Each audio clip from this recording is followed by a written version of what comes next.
പലപ്പോഴും നമ്മൾ കേട്ടിട്ടുണ്ട് പലർക്കും ഭഗവാന്റെ ദർശനം കിട്ടിയിട്ടുണ്ടെന്ന്. എത്രത്തോളം നമ്മളത് വിശ്വസിക്കും? പലപ്പോഴും നമ്മൾക്കതിൽ വളരെയധികം ആശയക്കുഴപ്പങ്ങളൊക്കെ സംഭവിക്കാൻ സാധ്യതയുണ്ട്.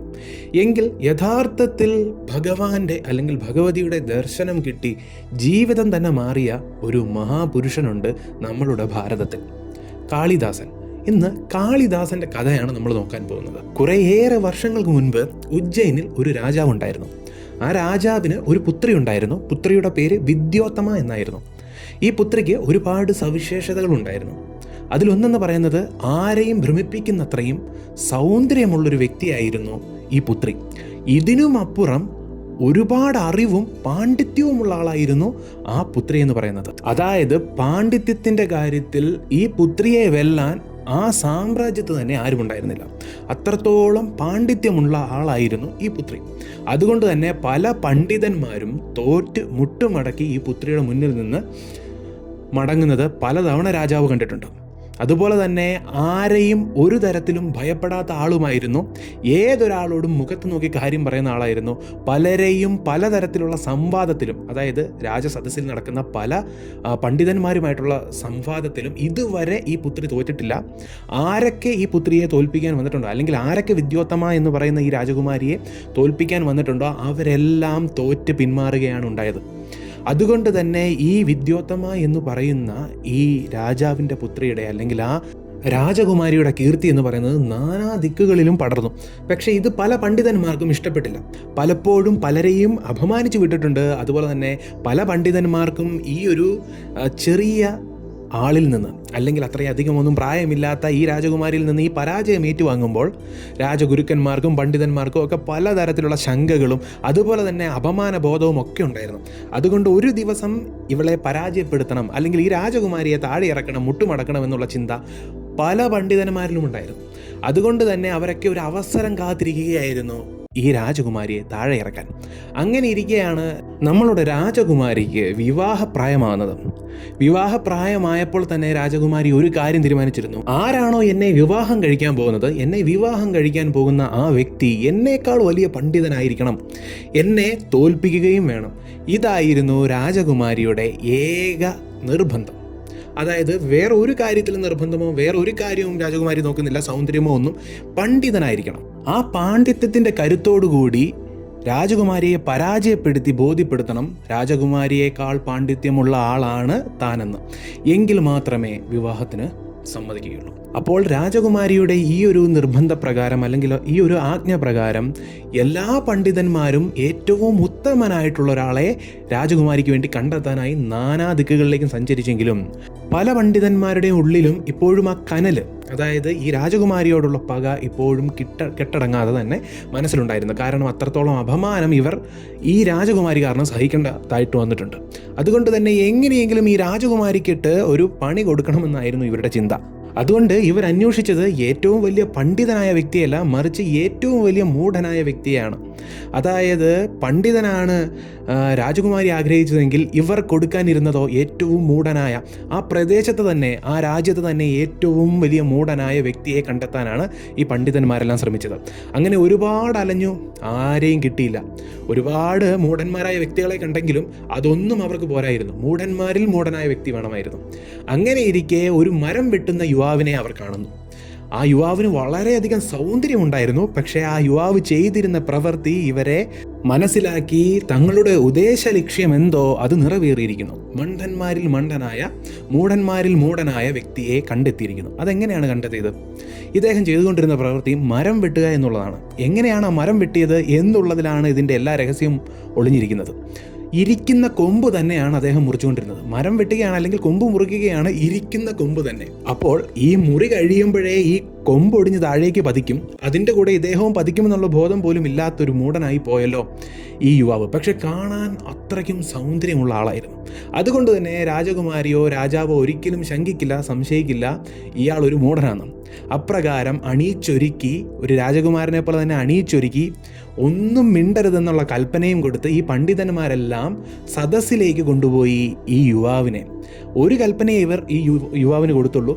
എന്ത് തിരിച്ച് സംസാരിച്ചാലും അങ്ങോട്ടൊന്നും സംസാരിക്കരുത്, മൗനവ്രതമാണെന്ന് പറഞ്ഞാൽ മതി, ഞങ്ങൾ പറഞ്ഞോളാം മൗനവ്രതമാണ്, നീ ഒന്നും സംസാരിക്കണ്ട എന്നുള്ളതായിരുന്നു കൽപ്പന. അപ്രകാരം ഈ നാട്ടിൽ തന്നെ, അല്ലെങ്കിൽ ഈ ഒരു രാജ്യത്ത് തന്നെ ഏറ്റവും വലിയ പണ്ഡിതനായിട്ടുള്ള വ്യക്തിയാണ് ഈ കൊണ്ടുവന്നിരിക്കുന്നത് എന്ന് രാജകുമാരിയോട് പറയുകയും അതിനുശേഷം ആ പണ്ഡിതനായ വ്യക്തി ഇപ്പോൾ മൗനവ്രതത്തിലാണ്, കുറേ ദിവസങ്ങളായി മൗനവ്രതത്തിൽ തന്നെ തുടരുകയാണ്. അത് പാണ്ഡിത്യത്തിൻ്റെ ഏറ്റവും വലിയ ലക്ഷണമാണ്. അതുകൊണ്ട് ഇദ്ദേഹത്തിന് സംസാരിക്കാൻ സാധിക്കില്ല, സംവാദത്തിൽ ഏർപ്പെടാൻ സാധിക്കില്ല. സംവാദത്തിൽ ഏർപ്പെട്ടാൽ ഉറപ്പായിട്ടും മനസ്സിലാകും ഇദ്ദേഹം പണ്ഡിതനല്ല, മൂഢനാണ്. എങ്കിലും രാജകുമാരിക്ക് അതുകൊണ്ട് തൃപ്തി വന്നില്ല. അതുകൊണ്ട് തന്നെ രാജകുമാരി പറഞ്ഞു, സംസാരിക്കേണ്ട, എങ്കിലും എനിക്ക് ഇയാളോട് ചില ആംഗ്യ ഭാഷയിൽ ചോദ്യം ചോദിക്കാനുണ്ട്. ആ ചോദ്യങ്ങൾക്ക് കൃത്യമായും പാണ്ഡിത്യപരവുമായിട്ടുള്ള മറുപടിയാണ് ഇയാളിൽ നിന്ന് ലഭിക്കുന്നതെങ്കിൽ തീർച്ചയായും ഇയാളെ തന്നെ വിവാഹം കഴിക്കാമെന്നുള്ളതാണ് രാജകുമാരി പിന്നീട് പറഞ്ഞത്. അപ്രകാരം രാജകുമാരിയും ഈ നമ്മളുടെ മരം വെട്ടുകാരനും ഒരു സംവാദത്തിൽ ഏർപ്പെടുകയാണ്. സംസാരിച്ചുകൊണ്ടല്ല, ആംഗ്യ ഭാഷയിലൂടെയാണ് അവർ പരസ്പരം ആശയവിനിമയം നടത്തുന്നത്. അങ്ങനെ സംവാദം ആരംഭിച്ചു. ആദ്യം തന്നെ രാജകുമാരി തൻ്റെ ചൂണ്ടുവിരൽ ഉയർത്തിക്കാട്ടി. ഇത് കണ്ട കാളിദാസൻ തെറ്റിദ്ധരിച്ചു. തൻ്റെ കണ്ണിൽ കുത്താൻ വേണ്ടിയാണ് രാജകുമാരി ഈ വിരൽ ഉയർത്തിയത്. എൻ്റെ കണ്ണിൽ കുത്തിയാൽ ഞാൻ നിങ്ങളുടെ 2 കണ്ണും കുത്തിപ്പൊട്ടിക്കും എന്നുള്ള രീതിയിൽ 2 വിരൽ ഉയർത്തി കാളിദാസൻ. ശരിക്കും രാജകുമാരി ഇതുകൊണ്ട് അർത്ഥമാക്കിയത് പരമമായ സത്യം ഏകനാണ്, അല്ലെങ്കിൽ ഏകമാണെന്നാണ്. എങ്കിൽ കാളിദാസൻ 2 വിരൽ ഉയർത്തിയതിലൂടെ രാജകുമാരി തെറ്റിദ്ധരിച്ചു. പരമമായ സത്യം ഏകമല്ല, 2 ഉണ്ട്. ഒന്നിൽ ഒരു വ്യക്തിയുടെ ഉള്ളിൽ കുടിയിരിക്കുന്ന ആത്മാവും പരമാത്മാവും, അങ്ങനെ 2 സത്യങ്ങളുണ്ട് എന്നാണ് കാളിദാസൻ ഉദ്ദേശിച്ചത് എന്നുള്ളതാണ് വിദ്യോത്തമ എന്ന രാജകുമാരി തെറ്റിദ്ധരിച്ചത്. അങ്ങനെ ആദ്യമായി തെറ്റിദ്ധരിക്കുകയാണ് ശരിക്കും ഇദ്ദേഹം പണ്ഡിതൻ തന്നെയാണെന്ന്. ഇനി രണ്ടാമത്തെ ചോദ്യം ചോദിക്കാനായി 5 വിരലുകളും ഉയർത്തി വിദ്യോത്തമ എന്ന രാജകുമാരി. ഇത് കണ്ട കാളിദാസൻ വീണ്ടും തെറ്റിദ്ധരിച്ചു. എന്നെ അടിക്കാൻ വേണ്ടിയാണ് രാജകുമാരി കൈ പൊക്കിയിരിക്കുന്നത്, എന്നെ അടിക്കാനായി കൈ ഉയർത്തിയാൽ ഞാൻ നിന്നെ ഇടിക്കാനായി മുഷ്ടി ചുരുട്ടുമെന്നുള്ള രീതിയിൽ മുഷ്ടി ചുരുട്ടി കാളിദാസൻ പ്രതികരിച്ചു.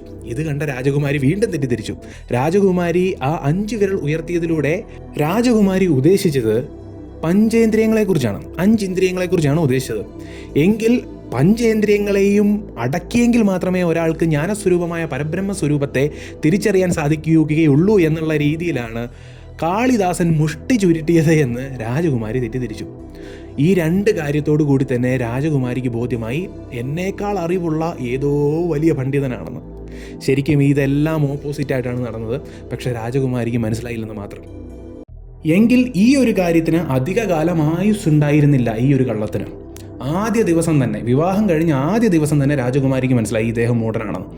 അതെങ്ങനെയാണെന്ന് വെച്ചാൽ, പുറത്ത് ഒരു ഒട്ടകത്തിൻ്റെ ശബ്ദം കേട്ട് രാജകുമാരി ചോദിച്ചു, ആ പുറത്ത് കേട്ട ശബ്ദം എന്തിൻ്റെയാണ് എന്ന് ചോദിച്ചപ്പോൾ രാജകുമാരി പ്രതീക്ഷിച്ച മറുപടി ഒരു ഉയർന്ന തലത്തിലുള്ള പാണ്ഡിത്യപൂർണമായ ഒരു മറുപടിയാണ്. എങ്കിൽ അത് ഒട്ടകത്തിൻ്റെ ശബ്ദമാണെന്ന് പറയാൻ ഒട്ടകം എന്നുള്ള വാക്ക് പോലും അദ്ദേഹത്തിന് മര്യാദയ്ക്ക് പറയാൻ സാധിക്കുന്നില്ല, അല്ലെങ്കിൽ കൃത്യമായി പറയാൻ സാധിക്കുന്നില്ല എന്നുള്ള സത്യം രാജകുമാരി മനസ്സിലാക്കിയപ്പോൾ രാജകുമാരിയുടെ കോപം എന്ന് പറയുന്നത് ഉച്ചനിലയിലേക്കെത്തി. അങ്ങനെ വളരെയധികം മോശമായ വാക്കുകൾ ഉപയോഗിച്ച് കാളിദാസന്റെ ഹൃദയം തന്നെ തകർത്തെന്ന് പറയാം. അത്രയ്ക്ക് വലിയ വാക്കുകളൊക്കെ ഉപയോഗിച്ച് വളരെ മോശമായി കാളിദാസനെ പരിഹസിച്ച് അപഹസിച്ച് ആ വലിയ കൊട്ടാരത്തിൽ നിന്ന് തന്നെ പുറത്തേക്ക് പറഞ്ഞു വിട്ടു, അല്ലെങ്കിൽ ആട്ടിപ്പായിച്ചു എന്ന് തന്നെ പറയാം. അത്രയ്ക്കും വലിയ അപമാന ദുഃഖം കൊണ്ട് തൻ്റെ ഹൃദയം, ഞാൻ എവിടെയോ സന്തോഷമായി ജീവിച്ചിരുന്ന ഒരാളാണ്, എന്നെ കൊണ്ടുവന്ന് ഇങ്ങനെയൊരു അപമാനത്തിലിട്ടല്ലോ എന്നുള്ള ആ ഒരു സങ്കടത്തിലും ഹൃദയം തകർന്ന ആ വേദനയിലും അദ്ദേഹം കരഞ്ഞുകൊണ്ടാണ് കൊട്ടാരം വിട്ടുപോയത്. അദ്ദേഹത്തിൻ്റെ തെറ്റല്ലായിരുന്നു, കുറേ പേർ കൂടി ഇദ്ദേഹത്തെ ഒരു കളിപ്പാവയാക്കി മാറ്റിയതാണ്. നിഷ്കളങ്കനായ ഇദ്ദേഹം ഇതിൽ പെട്ടുപോയതാണ്. ഇതൊന്നും അറിയാതെ അവസാനം തൻ്റെ ഹൃദയം തകർന്ന് വേദനയോടുകൂടി ഒരു ക്ഷേത്രത്തിൻ്റെ സമീപത്തേക്കാണ് ഒന്നുറക്കെ കരയാൻ പോലും അദ്ദേഹത്തിന് സാധിക്കാത്ത വണ്ണം എവിടെ പോകണമെന്നറിയില്ല. അതുകൊണ്ടാണ് ആ ക്ഷേത്ര പരിസരത്തെത്തിയത്. ക്ഷേത്ര പരിസരത്തെത്തിയതിനു ശേഷം ക്ഷേത്രത്തിനകത്തേക്ക് കയറി ക്ഷേത്രത്തിൻ്റെ കഥ കടച്ചതിന് ശേഷം അദ്ദേഹം അവിടെ തല തല്ലി കരയുകയായിരുന്നു. ദേവിയുടെ വിഗ്രഹത്തിന് മുന്നിൽ തല തല്ലി കരയുകയാണ്. ദേവിയോടൊന്നുമല്ല, എത്ര അപമാനം ഞാൻ സഹിച്ചല്ലോ, ഞാൻ ഇത്രയും അനുഭവിക്കാൻ ഞാൻ എന്ത് തെറ്റാണ് ചെയ്തത് എന്നുള്ള ആ ഒരു സങ്കടത്തോടു കൂടിയാണ്.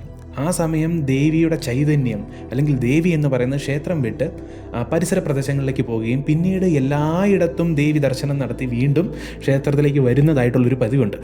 ദേവി പോയ സമയത്താണ് ഇദ്ദേഹം ഇതിൻ്റെ അകത്ത് കയറി കൂടിയത്. ദേവി തിരിച്ചു വന്ന് നോക്കുമ്പോൾ ദേവി തുറന്നിട്ടിട്ട് പോയ വാതിലുകൾ രണ്ടും അടഞ്ഞിരിക്കുകയാണ്. ദേവി പുറത്തുള്ളപ്പോൾ അകത്ത് കാളിദാസൻ വിതുമ്പി ദേവി വിഗ്രഹത്തിന് മുന്നിൽ കരയുന്ന ആ ഒരു നിമിഷം ദേവി ചോദിക്കുന്നു, ആരാണ് അകത്ത്? അപ്പോൾ ഒട്ടും അടിപതറാതെ കാളിദാസൻ തിരിച്ചു ചോദിക്കുന്നു, ആരാണ് പുറത്ത്? ഇത് കേട്ടപ്പോൾ അമ്മയ്ക്ക് അകത്തിരിക്കുന്ന ആളോടൊരു മതിപ്പ് തോന്നി. സാക്ഷാൽ കാളിയോട് തന്നെ ഇങ്ങനെ ചോദിക്കാൻ പറ്റിയവൻ ആര് എന്നുള്ള, അല്ലെങ്കിൽ ചോദിക്കാൻ ധൈര്യമുള്ളവൻ ആര് എന്നുള്ളൊരു ചിന്ത അമ്മയ്ക്ക് തോന്നി. അങ്ങനെ അമ്മ പറയുന്നു, പുറത്ത് കാളി. അപ്പോൾ അകത്തിരുന്ന കാളിദാസൻ പറയുന്നു, എങ്കിൽ അകത്ത് ദാസൻ. ഇത് കേട്ടപ്പോൾ അമ്മ പുഞ്ചിരിച്ചുകൊണ്ട്, കാളിദാസ, നിനക്കെന്താണ് വേണ്ടത് എന്ന് ചോദിക്കുന്നു. അത്രയും കാലം മൂഢൻ എന്ന് നാട്ടുകാർ വിളിച്ചുകൊണ്ടിരുന്ന, അല്ലെങ്കിൽ പ്രദേശവാസികൾ വിളിച്ചുകൊണ്ടിരുന്ന ആ ഒരു വ്യക്തിയെ പുതിയൊരു നാമത്തിൽ അമ്മ വിളിക്കുന്നു. അകത്ത് ദാസൻ എന്ന് പറഞ്ഞു, പുറത്ത് കാളി എന്ന് പറഞ്ഞു. അപ്പോൾ എൻ്റെ ദാസൻ കാളിദാസൻ, കാളിദാസ എന്നുള്ള ആ പുത്രവാത്സല്യത്തോടു കൂടി അമ്മ ചോദിക്കുന്നു, നിനക്കെന്താണ് വേണ്ടത്? എനിക്ക് വേറൊന്നും വേണ്ട. എനിക്ക് വിദ്യയില്ലാത്തത് കൊണ്ട് എല്ലാവരും എന്നെ അപമാനിച്ചു. എൻ്റെ ഭാര്യ പോലും എനിക്ക് വിദ്യയില്ലാത്തത് കൊണ്ട് അപമാനിച്ചു പുറത്താക്കി. എല്ലാവരും ചേർന്ന് എന്നെ വിഷമിപ്പിച്ചു, എൻ്റെ ഹൃദയം തകർത്തു. എല്ലാവരുടെയും കയ്യിലെ കളിപ്പാവയായി മാറി ഞാൻ. എനിക്ക് വിദ്യയില്ലാത്തത് കൊണ്ട് മാത്രം. എനിക്ക് ഒന്ന് മതി, എനിക്ക് വിദ്യ മതി, വേറൊന്നും വേണ്ട എന്ന് പറഞ്ഞു. ഇത് കേട്ടപ്പോൾ അമ്മ കാളിക്ക് പുത്രവാത്സല്യം തോന്നി. അമ്മയാണ് എല്ലാവരുടെയും മാതാവാണ്. ഈ ലോകത്തെ എല്ലാ ചരാചരങ്ങളെയും സൃഷ്ടിച്ചത് അമ്മയാണ്. അപ്പോൾ ആ അമ്മയ്ക്ക് എല്ലാവരോടും, നമ്മളെല്ലാവരോടും, ആരൊക്കെ ഉപേക്ഷിച്ചാലും, നമ്മളെ ആരൊക്കെ അപമാനിച്ചാലും, നമ്മളുടെ ഹൃദയം ആരൊക്കെ തകർത്താലും അമ്മ ദേവി നമ്മളുടെ കൂടെയുണ്ട്. അമ്മയ്ക്ക് നമ്മളെ വേണം എന്നുള്ളതാണ് നമ്മൾക്ക് ഈ കഥയിൽ നിന്ന് മനസ്സിലാകുന്നത്. എല്ലാവരാലും ഉപേക്ഷിക്കപ്പെട്ടു, മനുഷ്യരെല്ലാം കൈവിട്ട, ഒരു ഉറുമ്പിനെ പോലും വേദനിപ്പിക്കാഞ്ഞിട്ടും മനുഷ്യരെല്ലാം ചേർന്ന് അപമാനിച്ച, വേദനിപ്പിച്ച ഈ കാളിദാസനെ അമ്മ ഏറ്റെടുത്തു, സ്വന്തം പുത്രനെ പോലെ. ആരൊക്കെ കൈവിട്ടാലും ദേവിക്ക് നമ്മളെ കൈവിടാൻ സാധിക്കില്ല. ആ അമ്മ എന്നിട്ട് പറഞ്ഞു, വാത്സല്യത്തോടെ പറഞ്ഞു, കാളിദാസ, നീ ആ കതകിൻ്റെ ഇടയിലൂടെ നിന്റെ നാവ് പുറത്തേക്ക് താ, നാവ് വെളിയിലേക്ക് നീട്ട് എന്ന് പറഞ്ഞു. അതേപോലെ തന്നെ കാളിദാസൻ നാവ് വെളിയിലേക്ക് നീട്ടിക്കൊടുത്തു. അമ്മ ദേവി ഇത് കണ്ട് ശൂലത്തിൻ്റെ അഗ്രഭാഗം കൊണ്ട് കാളിദാസൻ്റെ നാവിൽ പ്രണവം എഴുതി കൊടുത്തു. അമ്മ ദേവി ഇത് ചെയ്ത് നിമിഷങ്ങൾക്കുള്ളിൽ തന്നെ കാളിദാസൻ്റെ അജ്ഞാനമകന്നു, ജ്ഞാനമുദിച്ചു. ആ ജ്ഞാനം, അല്ലെങ്കിൽ ബോധം വന്നപ്പോഴാണ് കാളിദാസന് പോലും മനസ്സിലാകുന്നത് സാക്ഷാൽ ദേവിയാണ് പുറത്തു നിൽക്കുന്നത്. ദേവിയാണ് എൻ്റെ നാവിൽ പ്രണവം എഴുതി തന്നത്, എൻ്റെ ജീവിതം മാറ്റിയത് എന്നുള്ള ബോധ്യമുണ്ടായി. അപ്പോൾ തന്നെ ദേവിയെ സ്തുതിച്ച് മനോഹരമായ കൃതികളും ആലപിച്ചു. അങ്ങനെ കാളിദാസൻ ഏറ്റവും വലിയ, ഭാരതം കണ്ടിട്ടുള്ളതിൽ വെച്ച് ഏറ്റവും വലിയ മഹാകവിയായിട്ടുള്ള കാളിദാസൻ എന്ന തലത്തിലേക്ക് ഉയർന്നു. അതുപോലെ തന്നെ വിക്രമാദിത്യൻ്റെ സദസ്സിലെ നവരത്നങ്ങളിൽ ഒരാളായി മാറി. ഇന്ന് ഭാരതത്തിലെ ഏറ്റവും വലിയ കവിമാരാരാണ് എന്ന് നോക്കിയാൽ അതിൽ ഏറ്റവും ഉന്നതമായ സ്ഥാനത്ത്, ലോകത്ത് തന്നെ ഏറ്റവും വലിയ കവിയായി മാറി കാളിദാസൻ. ഇതുപോലുള്ള കഥ തന്നെ നമ്മൾക്ക് അരുണഗിരിയാരുടെ കഥയിലും കേൾക്കാൻ സാധിക്കും. ഇവിടെ കാളിദാസന്റെ മുന്നിൽ പ്രത്യക്ഷമായത് കാളിയമ്മയാണെങ്കിൽ അവിടെ പ്രത്യക്ഷമായത് സാക്ഷാൽ മുരുകപ്പെരുമാനാണ്. മുരുകപ്പെരുമാൻ അവിടെ ഉപയോഗിച്ചത്, നാവിൽ എഴുതാൻ ഉപയോഗിച്ചത് വേലാണെങ്കിൽ ഇവിടെ ഉപയോഗിച്ചത് ത്രിശൂലമാണ്. രണ്ടു പേരെക്കുറിച്ചും ആ രണ്ട് ഭഗവാന്റെയും ഭഗവതിയുടെയും മക്കൾ അപ്പോൾ തന്നെ സ്തുതിഗീതങ്ങൾ പാടി, തിരുപ്പുകൾ പാടിയാണ് അരുണഗിരിയാർ ആരംഭിക്കുന്നത്. ഇവിടെ ദേവിയെ സ്തുതിച്ചാണ് കാളിദാസൻ ആരംഭിക്കുന്നത്. രണ്ടു പേരുടെ കഥയിലും ഒരുപാട് കാര്യങ്ങൾ നമുക്ക് പഠിക്കാനുണ്ട്, ഒരുപാട് കാര്യങ്ങൾ ആ ഭഗവതിയെക്കുറിച്ച്, ഭഗവാനെക്കുറിച്ച് മനസ്സിലാക്കാനുണ്ട്. ആരൊക്കെ നമ്മളെ കൈവിട്ടാലും, ആരൊക്കെ നമ്മളെ അപമാനിച്ചാലും, എത്ര കഴിവില്ലാത്തവരാണ് നമ്മളെന്ന് വിചാരിച്ചാലും ഒരു നിമിഷം മതി ഭഗവതിക്കും ഭഗവാനും നമ്മളുടെ ജീവിതം മാറ്റാൻ. അരുണഗിരിയാർ കുഷ്ഠം പിടിച്ച് വളരെയധികം മോശം ജീവിതത്തിലൂടെ കടന്നുപോയപ്പോൾ സാക്ഷാൽ മുരുകൻ വേലുകൊണ്ട് പ്രണവം എഴുതി കൊടുത്ത് തിരുപ്പുകൾ പോലുള്ള മഹാകാവ്യം രചിച്ച ഏറ്റവും വലിയ സിദ്ധന്മാരിൽ പ്രമുഖനായി മാറ്റി അരുണഗിരിയാരെ. അതുപോലെ തന്നെ കാളിദാസനെ ദേവി കാളിയും മാറ്റി. രണ്ടുപേരുടെ കഥയും കേൾക്കുമ്പോൾ നമ്മൾക്ക് മനസ്സിലാകുന്ന ഒരു കാര്യമേ ഉള്ളൂ, ആര് കൈവിട്ടാലും ഭഗവതിയും ഭഗവാനും, നമ്മൾ വിശ്വസിക്കുന്ന ഭഗവാനോ ഭഗവതിയോ നമ്മളെ കൈവിടില്ല. അഹോബലം.